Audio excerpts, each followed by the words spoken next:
Hello mes petites pépites, j'espère que vous allez bien parce qu'aujourd'hui on se retrouve pour mes 3 derniers coups de cœur de cette année 2026. Je fais de très belles lectures pour le moment, mais les 3 livres dont je vais vous parler, c'est vraiment ceux qui sont exceptionnels selon moi et qui ont retenu grandement mon attention. En premier, nous avons Mens-moi à l'oreille. C'est un roman qui fait énormément parler de lui ces derniers temps et j'ai vraiment adoré cette histoire. Je pense que pour une fois, je l'aurais préféré en audio puisque nous avons un podcast à l'intérieur qui je pense aurait été plus intéressant de l'écouter en audio tout simplement pour avoir vraiment ce contexte de podcast etc.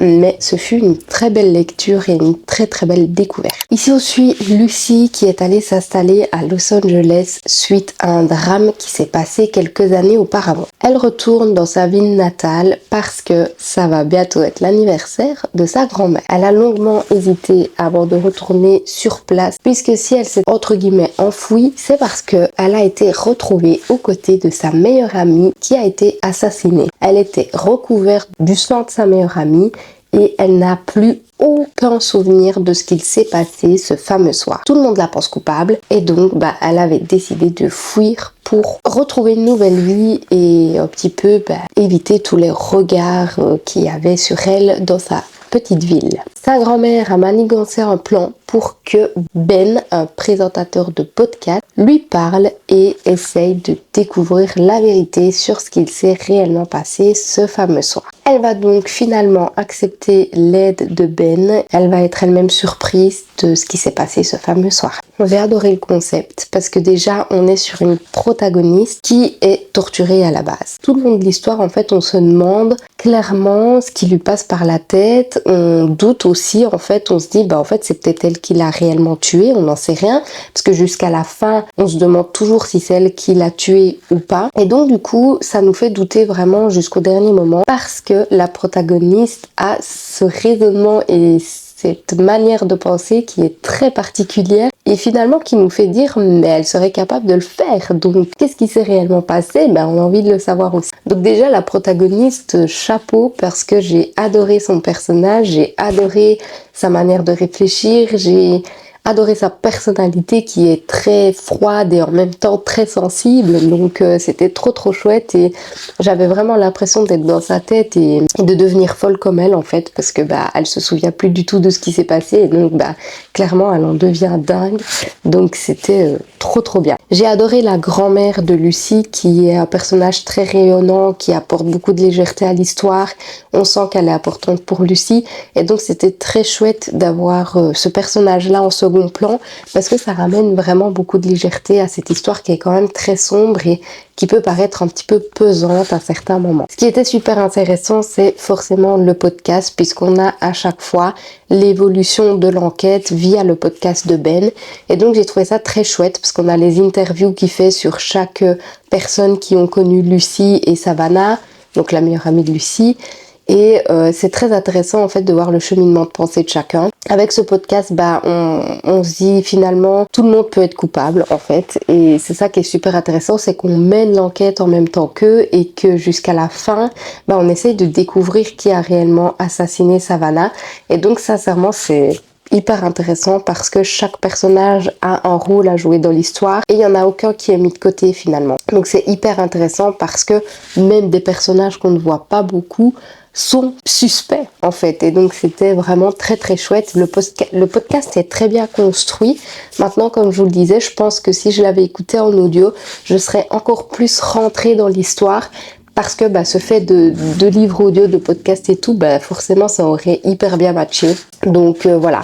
Maintenant, j'allais pas jongler entre l'audio et le livre papier, tout ça pour écouter les moments podcast en audio. Donc c'était quand même très intéressant de pouvoir avoir ce concept de podcast qui est très rare en fait dans les livres. Donc très chouette point et c'était très original, donc j'ai vraiment beaucoup apprécié ce côté-là de l'histoire. Ensuite, ce que j'ai apprécié aussi, c'est qu'on est sur un small town un peu, il n'y a pas de romance ou quoi que ce soit, enfin si, il y a un tout petit peu de romance, mais franchement c'est pas du tout le point principal de l'histoire, mais on est sur un truc qui se déroule dans une petite ville et du coup on a vraiment l'impression d'être dans cette ville et on a l'impression de connaître chaque coin de la ville, le café populaire, l'école, etc. Et donc c'est trop intéressant parce que du coup on a vraiment l'impression d'être dans cette petite ville avec eux. Et moi j'adore tout ce qui se déroule vraiment dans des petits villages comme ça qui sont assez cosy, où tout le monde se connaît finalement et où il n'y a aucune cachotterie pour personne. Donc finalement c'est ce que je préfère dans les romans et j'ai adoré découvrir cette petite ville avec eux. Donc c'était très très chouette. Au niveau de l'intrigue, sincèrement, je pense que j'ai été surprise à la fin de qui est le réel coupable parce que je sais pas comment expliquer, mais je trouve que l'autrice fait super bien son job en nous mettant des doutes sur plein d'autres personnes. Et finalement, le vrai coupable, je m'y attendais pas trop. Sur la fin, j'avais quand même un petit peu des doutes, mais sincèrement, quand je l'ai réellement découvert, je me suis dit, merde alors, qu'est-ce qui est en train de se passer, quoi, dinguerie. Donc vraiment, je suis assez surprise par le coupable et je trouve que l'autrice a fait son boulot parce que c'est un peu son job de nous surprendre et que dans des thrillers, on découvre le coupable en même temps que eux finalement. Et donc c'était très chouette parce que clairement, je ne l'ai pas vu venir. Il y a certains thrillers où parfois j'arrive un petit peu à deviner à l'avance qui va être le coupable et tout. Ici, pas du tout. Mais comme je vous le disais, chaque personne peut être suspect. Et donc, au final, à la fin, on ne sait plus qui est le réel coupable. Tout s'en mêle dans notre cerveau. Et quand on apprend vraiment la vérité, on se dit mais putain, en fait c'est une dinguerie et c'était incroyable. Vraiment trop belle découverte et je pense que c'est un de mes thrillers préférés pour le moment. Il y en a d'autres que j'ai préférés en termes de thriller psychologique, mais celui-ci, je trouve qu'au niveau de l'intrigue, il y a eu un réel travail et le fait de m'avoir surpris comme ça à la fin, clairement je ne peux qu'apprécier ce qui s'est passé. Donc voilà, c'était une très très belle lecture. Et sincèrement, je vous le recommande parce que c'est un thriller qui nous retourne le cerveau, qui nous fait reconsidérer tout ce qu'on peut connaître. Donc voilà, pour tous ceux qui aiment les thrillers, je vous le conseille amplement. Et pour ceux qui aiment les livres audio, je pense que je vous le recommande en livre audio parce qu'à mon avis, ça doit être une très belle expérience de lecture. En deuxième, j'ai évidemment lu La Révolte de la Reine. Sincèrement, je ne pensais pas que j'allais autant l'apprécier. Mais je dois avouer que Morgane Moncomble a fait un travail de malade au niveau de cette histoire. Ici, on va suivre Acacia qui devient reine malgré elle. Elle n'a pas envie d'endosser ce rôle. C'est une reine rebelle qui a son petit côté féministe qui ressort et elle va se faire apprécier par tout le peuple. A contrario, on suit Alexandre qui lui est monté sur le trône suite au décès de son frère. Lui, il a endossé ce rôle depuis longtemps maintenant et il le fait parce qu'il n'a pas le choix. Il suit les protocoles à la lettre, la loi pour lui c'est précieux et donc le fait qu'Acacia soit mariée avec lui, ça crée des petites étincelles entre nos deux personnages. Au début, ils se détestent, mais au fur et à mesure, ils vont se rendre compte qu'il y a une attirance qu'ils n'arrivent pas à contrôler. J'ai clairement adoré cette histoire. On commence sur un premier chapitre haut en couleur. On a directement de l'action dans ce premier chapitre. Enfin, je dis le premier, mais c'est peut-être le deuxième ou le troisième. En tout cas, c'est vraiment au tout début de l'histoire. On a de l'action directement. Donc on sait qu'on va être dans un roman où on ne va pas s'ennuyer dès le début et ça j'ai trouvé que c'était incroyable parce que souvent sur des romans qui sont aussi gros, le début met beaucoup de temps à commencer et ici on a de l'action directement. Donc je me suis dit en fait si on a déjà de l'action comme ça dans les premiers chapitres, qu'est-ce que ça va être la suite du roman? Et en fait il y a eu des rebondissements tout au long de la lecture. On apprend quelque chose, 2 chapitres après, on apprend autre chose, puis encore et encore et encore jusqu'à la fin du roman. Et sincèrement, ça a été une pure merveille parce qu'on allait de surprise en surprise en surprise et ça ne s'arrêtait jamais. Enfin, clairement, je me suis dit, mais quand est-ce qu'on va pouvoir respirer un peu dans ce livre parce que on avait tellement de rebondissements, pas toujours très positifs, je dois l'avouer, que finalement, j'avais l'impression d'être dans un truc où tout allait super vite et où j'avais même pas le temps d'assimiler, de respirer, qu'il y avait déjà d'autres choses qui se passaient.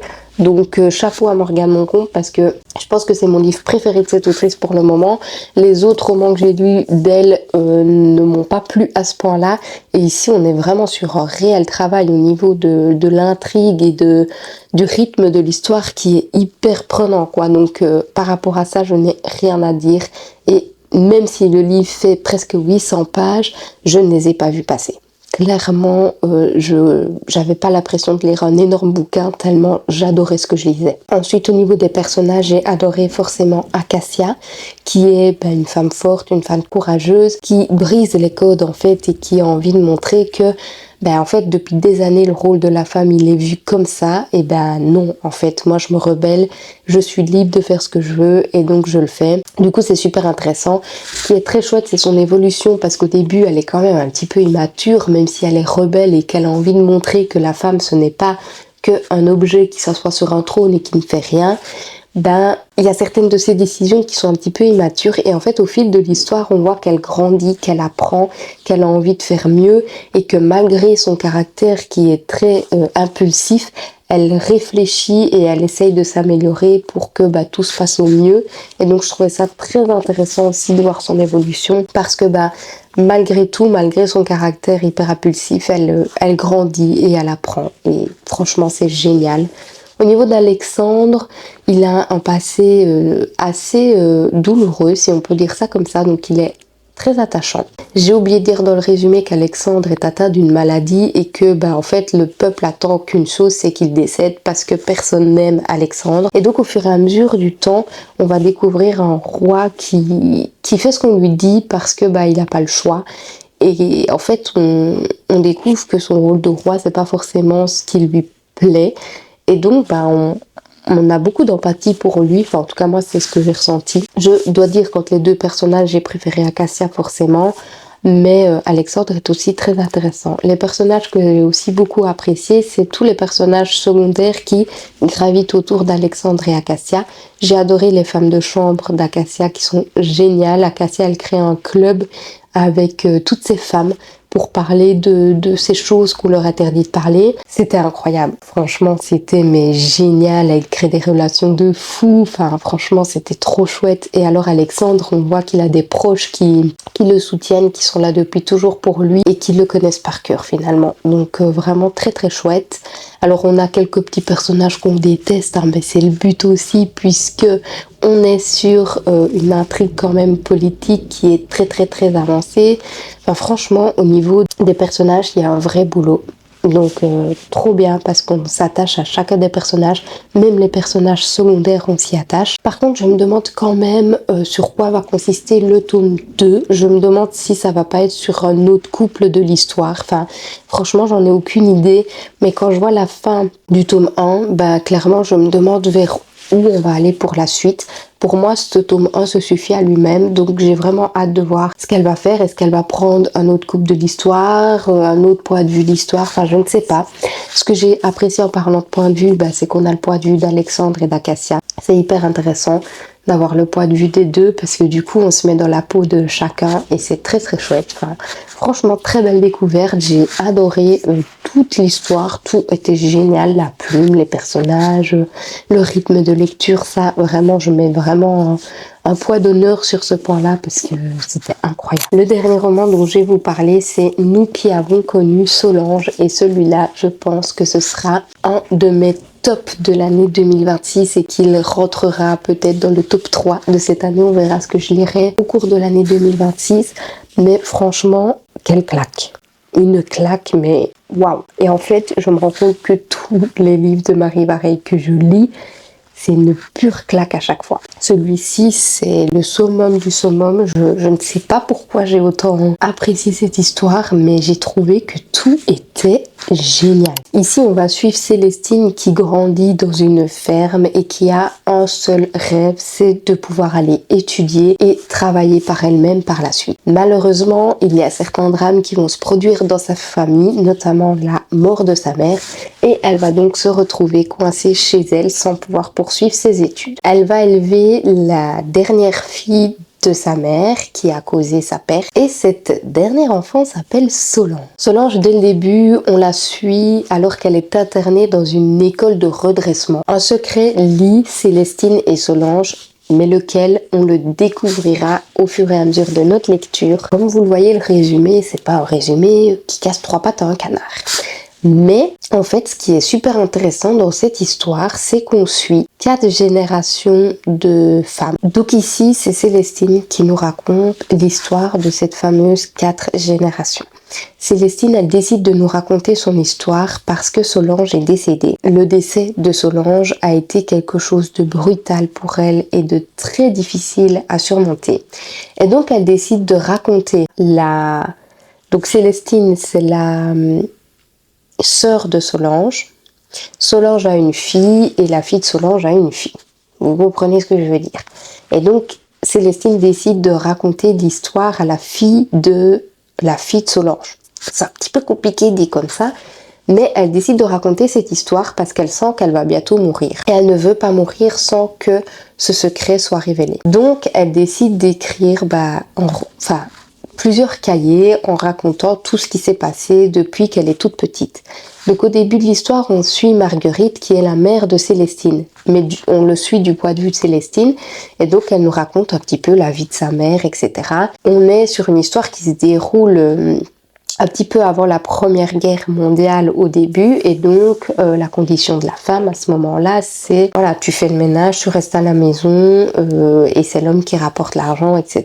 Marguerite se fait battre par son mari, enfin voilà, c'est vraiment la condition de la femme à ce moment-là. Célestine, c'est une femme qui est revendicatrice, qui a envie d'aller à l'école, qui a envie d'étudier et qui a envie de s'en sortir par elle-même. Elle dit qu'elle ne veut pas ressembler à sa mère, même si elle admire sa mère, tout ce qu'elle veut, c'est pouvoir prendre son indépendance. Seulement, malheureusement, la mère de Célestine décède en accouchant de son dernier enfant, qui est donc Solange. Et donc Célestine va devoir éduquer Solange et elle va être la maman de la famille. Donc il faut savoir que Célestine, elle a 3 frères et du coup Solange, donc ils sont 4 plus elle, et c'est elle qui va s'occuper des 4 autres enfants. Il faut savoir que Célestine, elle n'a pas le même papa que les 3 autres, son père n'est pas connu, on ne sait pas qui c'est, on sait qu'il a été mort à la guerre, justement la Première Guerre, etc. Et donc elle va rester vivre avec son beau-père. Et comme je vous le disais, son beau-père battait la mère et donc il n'est pas très délicat non plus avec Célestine et les autres. Donc voilà, on suit en fait une histoire d'une vie de famille.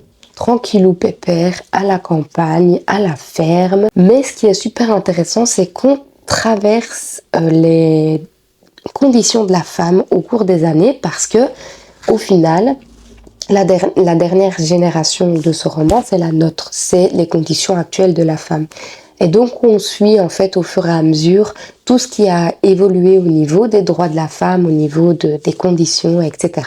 Donc, c'est hyper intéressant. Dit comme ça, je sais que le livre, il peut pas réellement donner envie parce que c'est pas un livre où il va y avoir de l'action, c'est pas un livre où il va y avoir des rebondissements de fou malade, mais c'est une histoire qui parle de ce qui s'est réellement produit dans nos vies. Et en tant que femme, je trouve ça hyper intéressant d'avoir 4 générations de femmes qui nous racontent leurs histoires et qui nous montrent en fait ce qui s'est réellement passé pour elles. On a forcément une intrigue parce qu'il y a un secret qui lie Célestine et Solange. Vous allez voir qu'au début de l'histoire, elles sont très proches, elles sont fusionnelles et qu'en fait, il y a un élément qui a brisé leur relation, qui a fait que Solange, elle déteste Célestine et en fait, on se demande tout au long de l'histoire, qu'est-ce qui a bien pu se passer entre les deux pour que leur relation soit brisée comme ça. Et en fait, c'est une histoire qui parle d'amour, de famille, d'amitié, de liberté de la femme, de liberté d'expression, de plein de choses. Et c'est des sujets qui sont tellement importants que c'est très touchant à lire. Je vais vous faire une partie spoil. Donc si vous ne voulez pas être spoilé de ce livre, je vous mettrai le temps auquel vous pourrez avancer la vidéo pour ne pas être spoilé.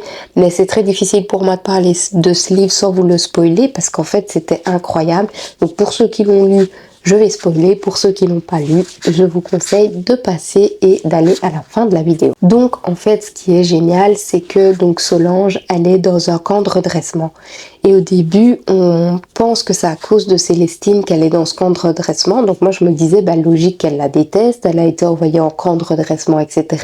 Je pensais au tout début que c'est parce que Solange était lesbienne, mais en fait pas du tout. C'est parce qu'en fait, elle a été enceinte et qu'elle a accouché à 14 ans sans avoir de père, sans avoir de père connu. Et à l'époque, c'était très mal vu d'avoir un enfant sans être mariée, etc. Et donc, elle a été envoyée en camp de redressement. Du coup, Célestine a éduqué son bébé à Solange. Donc finalement, Célestine, elle a dû éduquer toute une famille et très très jeune, vu que sa mère est décédée quand elle était jeune. Donc finalement, on apprend que Solange n'a pas été en camp de redressement à cause de Célestine, mais à cause de son père. Et Solange, elle pense que c'est à cause de Célestine. Donc elle déteste Célestine pour ça, mais c'est pas elle qui a fait ça. Sauf que ça a brisé quelque chose en Solange. Et en fait, quand elle est dans ce camp de redressement, elle écrit des lettres à sa fille. Et au fur et à mesure qu'on lit ces lettres, on se dit, mais je sais pas, il y a un truc bizarre avec Solange. Enfin, franchement, il y avait un truc qui mettait un peu mal à l'aise, qui était hyper chelou et tout. Et au fur et à mesure du temps, on se rend compte que Solange, elle a une maladie mentale. Et cette maladie mentale, personnellement, m'a fortement fait penser à la schizophrénie. J'ai, au tout début de mes études, fait un premier stage en maison de repos. Et dans cette maison de repos, il y avait une madame qui était atteinte de schizophrénie. Et quand je lisais tous les passages qui concernaient Solange, je me suis dit, mais c'est pas possible. Je revoyais cette femme que j'ai connue en Solange. Enfin, je sais pas comment vous expliquer, mais j'avais vraiment l'image de cette femme que j'ai connue quand je lisais tout ce que Solange racontait. Je me suis dit, mais c'est pas possible, elle est schizophrène, enfin, c'est pas possible. Alors, on ne dit jamais le nom de la maladie dans le roman, parce qu'à l'époque, c'est des maladies qui ne sont pas connues, il n'y a pas de traitement, etc. Donc, on ne dit jamais le nom de la maladie. Personnellement, ça me fait penser à ça comme maladie. Ça se trouve, c'est pas ça. Mais je revoyais vraiment la femme que j'ai connue en maison de repos qui avait cette maladie-là. Et je trouvais ça impressionnant parce que c'est vraiment très bien fait. Et je trouve que c'est très représentatif de la réalité. Et ça, c'est un point fort de Marie Vareille. C'est que peu importe l'histoire qu'elle va raconter, on a vraiment l'impression qu'elle a vécu les choses et que c'est réel et qu'elle s'inspire vraiment de ce qui se passe dans la vie, quoi. Donc c'était génial. Et du coup, au fur et à mesure qu'on avance dans l'histoire, Solange, elle devient de plus en plus folle, si je peux dire ça comme ça. Et on rentre dans sa folie, quoi. Et du coup, c'était impressionnant parce que on avait des passages qui n'avaient ni queue ni tête. Et en même temps, Solange, tout ce qu'elle voulait, c'était vivre avec sa fille. Et finalement, elle n'a jamais pu réussir à vivre avec sa fille parce qu'après avoir été en camp de redressement, on l'a internée vu qu'elle était folle. Et dans cet internat, forcément, il s'est passé des choses qui se passaient à l'époque. C'est des réelles conditions qu'il y avait pour tous ces gens qui avaient des maladies mentales. On les soignait, mais en les électrocutant, enfin en faisant des trucs de fou.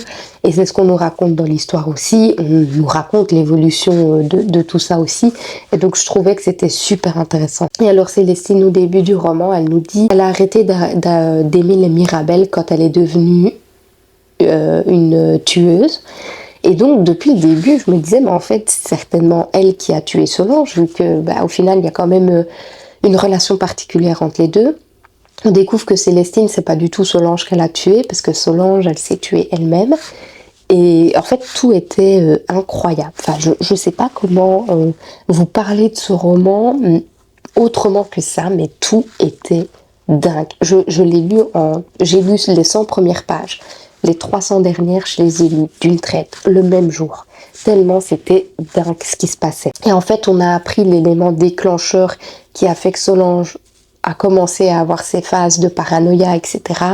On apprend plein de choses et ce qui est génial, c'est que du coup, à la fin, on a le point de vue... Donc au début, on a le point de vue de Célestine et de Solange, puis à la fin, on a le point de vue de Célestine, Solange, Jeanne, qui est la fille de Solange. Du coup, on apprend que Jeanne a une fille et que c'est à la fille de Jeanne que Célestine a transmis les lettres de Solange et toute l'histoire en fait. Enfin bref, je suis désolée, cet avis est très brouillon, mais sincèrement, je ne sais pas comment vous parler de ce roman tellement il m'a retourné. Pour conclure, j'ai adoré la plume qui est incroyable. Toutes les parties de Solange sont très poétiques. On a vraiment des phrases de fou qui sont sublimes. J'ai adoré avoir l'évolution des droits de la femme tout au long du roman. J'ai adoré avoir le point de vue de toutes les générations de cette famille. Et même si c'est un roman où il n'y a pas d'action, ce que j'ai adoré, c'est qu'on rentrait dans la vie de cette famille et qu'on apprend réellement tout ce qui s'est passé dans la vie familiale en fait. Et c'est génial parce que dans tous les romans qu'on lit, on rentre rarement en détail dans tout ce qui se passe dans les familles et tout. Là, on a vraiment les détails de chaque génération, de ce qui se passe en fait dans la vie quotidienne. Et c'est ça qui est intéressant, c'est que ça retrace ce que nous on vit dans notre vie. Et même si c'est des éléments du quotidien, bah en fait, c'est ce qui fait qu'on arrive à s'identifier facilement au livre. Et donc du coup, bah moi j'ai trouvé ça incroyable. Pour moi, c'est un chef-d'œuvre, vraiment. Je crois que je m'en souviendrai longtemps. Je pense que je le relirai à un moment donné. Comme tous les livres de Marie Varey, je dis ça à chaque fois. Parce qu'elle arrive vraiment à jouer avec les mots, à jouer avec les émotions, à jouer avec la réalité. Et ça, c'est vraiment un très très très beau point positif. Bref, j'ai parlé de ce roman pendant 3 siècles, mais parce que vraiment pour moi, il vaut le détour. C'est un livre que tout le monde doit lire et franchement, chapeau. Je pense que ce sera vraiment un de mes top 2, top 3 de l'année 2026. Mais vraiment, celui-là, je m'en souviendrai encore longtemps. Et je suis vraiment surprise moi-même d'avoir autant apprécié cette histoire. Parce que c'est pas en général le genre d'histoire que je lis. Mais ça, j'ai été choquée. Vraiment, j'ai été choquée d'avoir autant apprécié. Donc, je le recommande à tout le monde. Même si mon avis vous donne peut-être pas envie tellement il est fouillis. Je vous jure, il vaut le détour. Donc, sincèrement, lisez-le quoi. Et voilà, j'en ai fini avec ce petit update. J'espère que ça vous a plu, même si c'est des avis qui sont un petit peu brouillons, j'ai l'impression. J'ai un peu de mal à faire des avis très concis avec point 1, point 2, point 3. Je vous dis un peu ce que j'ai ressenti. C'est les 3 derniers livres que j'ai lus clairement. Et donc je tourne cette vidéo peu de temps après les avoir terminés. Et du coup c'est vrai que c'est mes avis un petit peu à chaud. Finalement, j'ai pas travaillé de chronique, j'ai pas vraiment fait d'avis très concis sur ces romans. Mais j'avais envie de vous en parler parce que c'est vraiment de très belles découvertes. Et ça m'a remotivée à lire en fait. Clairement, surtout La Révolte de la Reine et Nous qui avons connu Solange, c'est vraiment 2 romans qui m'ont redonné le goût à la lecture parce que ces derniers temps c'était un petit peu compliqué pour moi. Donc je suis très contente et je voulais vous partager mon avis sur ces romans-là, même si ça a chaud, que c'est brouillon et tout, parce que ça a été de très très belles découvertes. Et évidemment, lisez Nous qui avons connu Solange parce que je suis sûre que vous allez être autant surpris que moi. N'hésitez pas à me dire en commentaire si vous avez lu un de ces 3 romans. Sur ce, je vous fais de gros bisous et je vous dis à la prochaine dans une autre vidéo. Bye!